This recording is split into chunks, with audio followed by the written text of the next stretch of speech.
أعوذ بالله من الشيطان الرجيم. بسم الله الرحمن الرحيم. Nous voilà à la fin de ce mois béni. Voilà que cet invité d'honneur nous donne son dos, était en train de partir. Shahr Ramadan, le mois de Ramadan, ce mois béni. Shahr Ramadan, ce mois de Ramadan, qui est un mois rempli de biens. Shahr Ramadan, ce mois de Ramadan, qui est un mois d'obéissance. Shahr Ramadan, qui est un mois où on s'écarte de la désobéissance d'Allah subhanahu wa ta'ala. ولكن رب رمضان ما زال موجودا وحي لا يموت باق لا يذهب. Mais le Seigneur de Ramadan est toujours présent. Le Seigneur de Ramadan ne meurt pas. Le Seigneur de Ramadan, c'est le Seigneur du reste de toute l'année. Certes, Ramadan nous donne son dos, va partir, mais Allah est présent. Celui qu'on adore, notre divinité, est toujours présent. Ramadan est une école dans laquelle on a appris et on s'est entraîné à acquérir cette piété qu'Allah subhanahu wa ta'ala nous a demandé. Cette piété qui est l'objectif de ce jeûne. Pendant ce mois béni, on s'est efforcé à prier. Pendant ce mois béni, on s'est efforcé à jeûner. Pendant ce mois béni, on a essayé de faire le maximum de bien. Pendant ce mois béni, on a pris des gens pour aller rompre le jeûne avec eux, pour essayer d'avoir la récompense. Pendant ce mois béni, on a essayé de faire beaucoup d'efforts. ولكن السؤال ماذا بعد رمضان? La question qui se pose, c'est après Ramadan, qu'est-ce qu'il y a? Qu'est-ce qu'on a prévu? C'est quoi les projets? Est-ce que ça y est, c'est terminé? L'adoration d'Allah, c'était que pendant Ramadan. Les efforts dans l'adoration, c'était que pendant Ramadan. Après Ramadan, c'est terminé. On n'a plus besoin d'adorer Allah. On n'a plus besoin de faire d'efforts. On n'a plus besoin de prier. On n'a plus besoin de lire le Coran. On n'a plus besoin de faire de bien. C'est terminé? Là. C'est pas ça les projets. Mais le projet du musulman après Ramadan, c'est d'être encore meilleur. C'est d'avoir pris des bonnes habitudes pendant Ramadan et de continuer avec ces bonnes habitudes après Ramadan. La personne qui a réussi Ramadan, c'est cette personne-là, qui sort avec ces projets-là, qui a réussi à changer pendant Ramadan, qui s'est réformé durant Ramadan et qui, après Ramadan, continue dans cet effort-là qu'il a commencé durant Ramadan. Ça, c'est celui qui a réussi. Il faut qu'on ait cette intention au fond de nous, de continuer dans le bien, de ne pas s'arrêter avec le premier jour du Eid. Le premier jour du Eid, ça ne veut pas dire que ce qui était interdit te devient licite là. Ce qui est interdit est interdit. Il restera interdit. Parmi les choses qui nous sont légiférées à la fin de ce mois béni, c'est le fait de sortir Zakat al-Fitr. Le Zakat al-Fitr, comme tous les années, les gens polémiquent. Est-ce que cette Zakat-là se doit d'être sortie en argent ou elle se doit d'être sortie en nourriture? On va voir les textes qui nous ont été rapportés à ce sujet-là. D'après Abdullah ibn Omar, radiyallahu anhuma, le prophète sallallahu alayhi wa sallam a imposé l'aumône de la rupture du jeûne, yani zakat al-fitr. Un sa' de date, un sa' d'orge pour le serviteur, l'homme libre, pour les hommes et les femmes, pour les vieux et les jeunes parmi les musulmans. Et il a ordonné qu'elle soit donnée avant la sortie des gens pour la prière. Un sa', le sa' c'est une unité de mesure. Les savants ils ont dit c'est ce qui équivaut à peu près à 2,5 kg. Tu sors 2,5 kg de farine, 2,5 kg de riz ou de ce qui est consommé et en est dans l'endroit où tu es. Ça c'est le hadith de Abdullah ibn Omar. Le prophète sallallahu alayhi wa sallam, il sortait sa zakat al-fitr en nourriture. Il n'y a pas de khilaf sur ce qu'on est en train de dire là. Le prophète, il sortait sa zakat al-fitr en nourriture. Toutes les années où il a sorti la zakat al-fitr, il l'a sorti en nourriture. Le prophète sallallahu alayhi wa sallam, il a ordonné à ce que cette zakat al-fitr soit sortie en nourriture. Tous les compagnons du prophète sallallahu alayhi wa sallam ont tous sorti zakat al-fitr en nourriture. Et c'est ce qui est venu dans les hadiths. Et là, il n'y a aucun khilaf sur ce sujet-là. Personne ne va te dire que zakat al-fitr n'a pas été sorti en nourriture ou n'a pas été ordonné d'être sorti en nourriture. Maintenant, où est-ce que la divergence elle est venue? C'est que certains parmi les gens de science ont dit qu'il est permis de sortir zakat al-fitr en argent. Qu'il est permis. Ils n'ont pas dit c'est la sunna, ils n'ont pas dit c'est mieux. Walakin al-jumhur, l'avis de la majorité, que ce soit عند الشافعية والمالكية والحنابلة, ils voient que tu ne dois pas sortir zakat al-fitr en argent. Et que si tu la sors en argent, elle ne sera pas acceptée de toi, jusqu'à ce que tu la sortes en nourriture. Et le seul qui a vu ça, parmi al-madahib al-arba'a, les 4 écoles, c'est Abu Hanifa. C'est lui qui voyait qu'il était permis de sortir cette zakat-là en argent. Mais quand on revient au texte, à ce qui nous a été rapporté du prophète sallallahu alayhi wa sallam, on voit que le prophète il l'a sorti en nourriture. On voit qu'il a ordonné de la sortir en nourriture. Donc pourquoi on va aller la sortir en argent? D'autres ils vont dire parce que le pauvre il a plus besoin d'argent que de nourriture. Hassanun, l'argent était-il présent au temps du prophète sallallahu alayhi wa sallam? Non. Est-ce qu'il y avait des pauvres au temps du prophète sallallahu alayhi wa sallam? Non. Et les pauvres qui étaient présents au temps du prophète sallallahu alayhi wa sallam ne sont pas les mêmes pauvres qui sont présents aujourd'hui. Les pauvres au temps du prophète sallallahu alayhi wa sallam étaient des vrais pauvres. Des gens qui étaient réellement dans le besoin, plus que nos pauvres qu'on connaît aujourd'hui. Et avec ça, le prophète sallallahu alayhi wa sallam a sorti zakat al-fitr en nourriture et non en argent.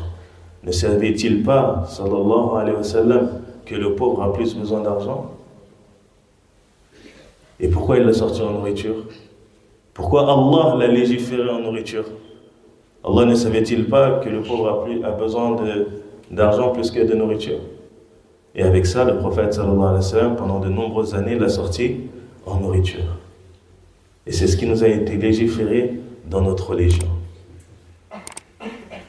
La plupart des gens, tu vas voir qu'ils vont sortir en argent, ils veulent se débarrasser, ils ne veulent pas aller se fatiguer, aller acheter pour aller le redonner et tout ça, donc ils le donnent en nourriture. D'autres, ils ne savent pas. D'autres, ils ont toujours entendu que zakat al-fitr cette année c'est 5 euros, zakat al-fitr cette année c'est 8 euros.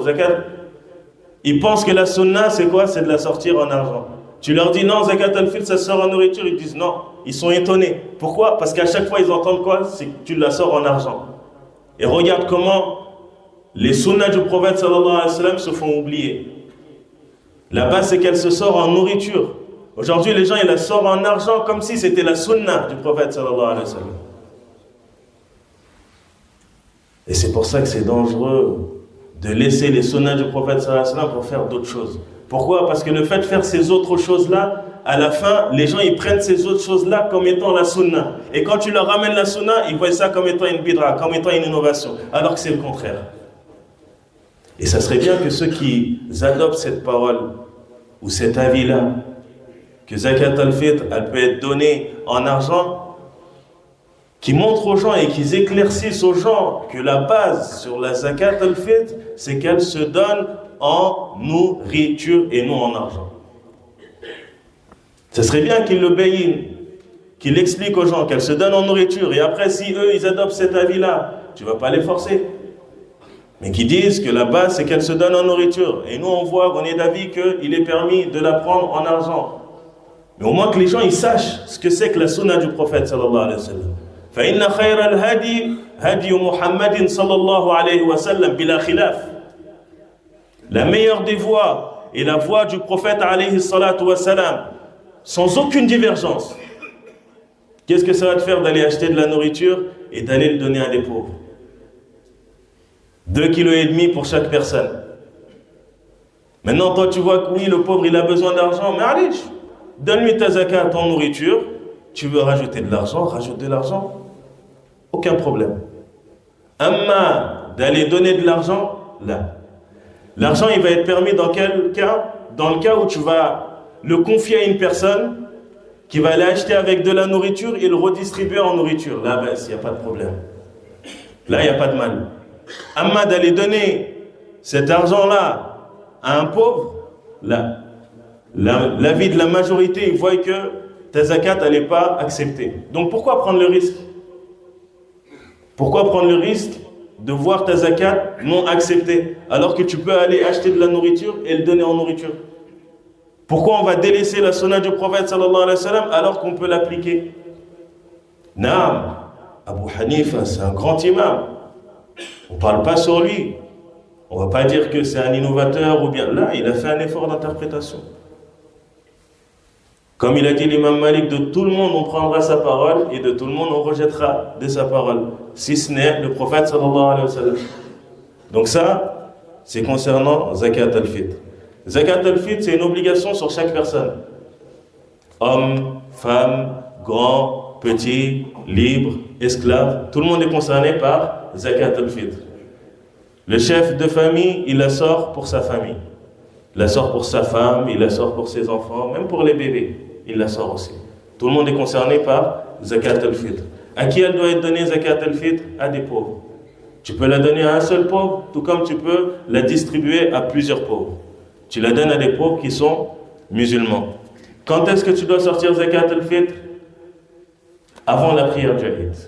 Tu peux la sortir 2 jours avant l'Eid, 1 jour avant l'Eid, le jour du Eid, la nuit du Eid, le matin du Eid, avant la prière. Al-Muhim, c'est que tu la sortes avant la prière du Eid. Si tu la sors avant la prière du Eid, c'est une zakat qui est acceptée. Tu la sors après la prière du Eid, ça va être une aumône parmi les aumônes. Ça va, ils ont dit, à partir du 28e jour, tu peux commencer à la sortir. 28, 29, après, si l'Eid, c'est le lendemain, la baisse, ou si le mois il s'étend à 30 jours, tu peux aller jusqu'au 30e jour, et la nuit du Eid, le matin du Eid, avant la prière du Fajr. Sur qui Zakat al-Fitr elle est obligatoire? Toute personne qui a ce qui lui suffit le jour du Eid et la nuit du Eid, Zakat al-Fitr lui est obligatoire. Tu as ce qui te suffit en nourriture, la nuit du Eid et le jour du Eid, tu te dois de sortir la zakat. Même si tu vas l'accepter après d'autres personnes. Mais toi, tu te dois de la sortir à partir du moment où tu as ce qui te suffit pour la nuit du Eid et le jour du Eid.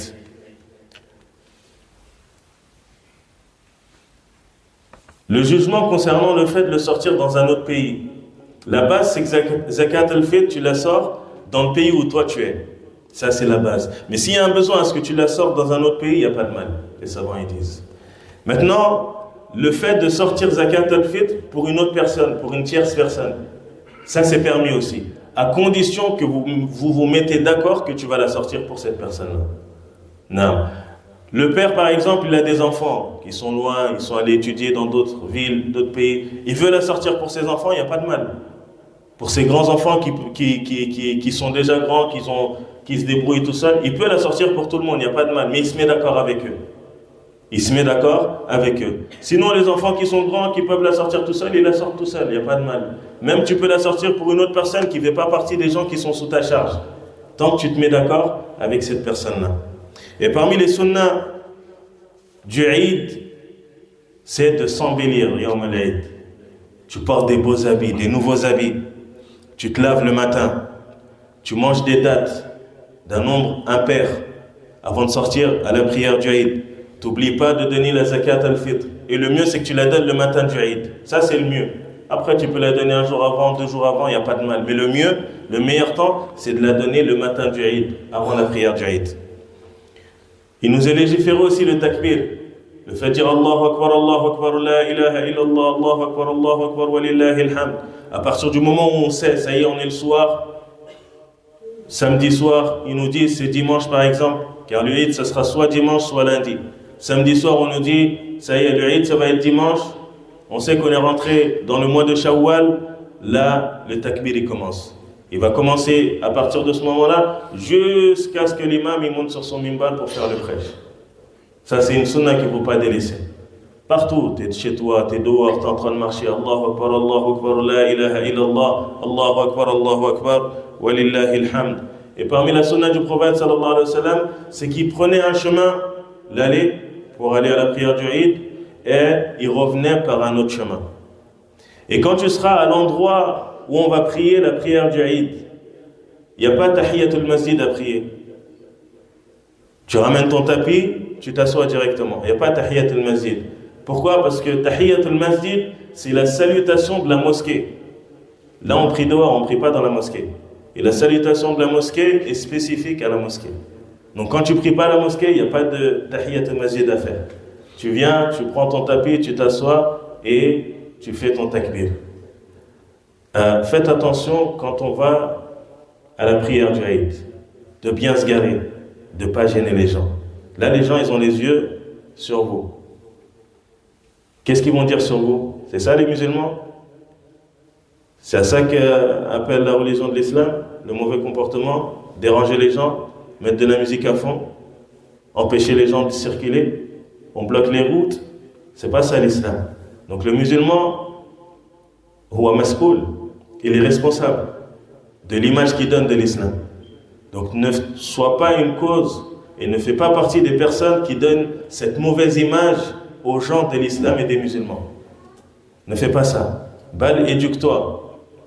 Sache que tu as une religion, tu as un Seigneur qui t'a ordonné et qui t'a interdit des choses. Donc conforme-toi à ce qui t'a été ordonné. Et si on fait ça, on sera dans un khayr, on sera dans un bien, ici-bas et dans l'au-delà. ربنا آتنا في